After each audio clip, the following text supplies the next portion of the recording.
नहमदुहु व नुसल्लिमु अला रसूलिहिल करीम अम्मा बाद। अस्सलाम वालेकुम दोस्तों, उम्मीद है सब खैर वफ़ियत से होंगे। आज हम बात करेंगे नाफ का टलना, और ये क्या दुरुस्त है। ऐसा हो सकता है कि नाफ टलने से तकलीफ़ वाक़ होती हैं, तो नाफ टलना ये दुरुस्त है। क्यों टलती है और इसकी अलामात क्या हैं, ये मैं आपको बता देता हूँ। नाफ दर हकीकत उज़लाती सोज़श का शाखसाना है जो उज़लाती असाबी तहरीक में पैदा होती है। तो इसकी कुछ इलामात हैं, अगर ये वाज़े हो जाएं तो ये नाफ का मसला है। ग़िज़ा हज़म ना होना और मुसलसल कमज़ोरी लाहक होती है। नाफ के टलने से पूरे बदन के उज़लात सिकुड़ जाते हैं।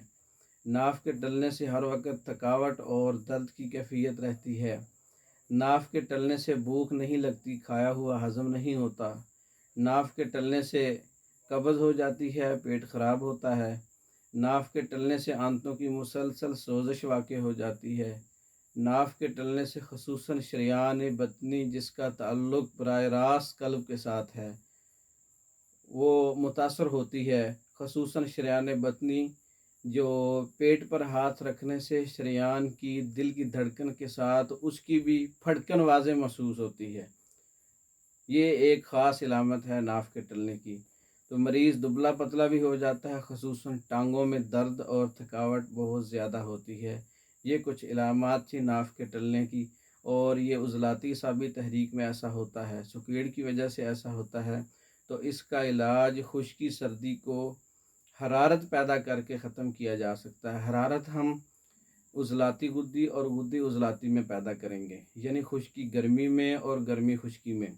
तो इसके लिए हम जो इस्तेमाल करना चाहते हैं, फार्माकोपिया से त्रियाक तबखीर शिंगरफ वाला नुस्खा और शदीद 4 गुद्दी उज़लाती शदीद और गुद्दी उज़लाती जवारिश, ये नुस्खे मशहूर व मारूफ़ नुस्खे हैं, पहले भी बता चुका हूँ, और ये फार्माकोपिया में मौजूद हैं। ये तीन नुस्खे ये अजवाइन की कहवा के साथ इस्तेमाल करने हैं, दिन में 3 से 4 बार। और ये नुस्खे हमारे पास भी अवेलेबल हैं, बज़रिया डाक मंगवाने के लिए व्हाट्सएप पर रब्ता कर सकते हैं। वस्सलाम।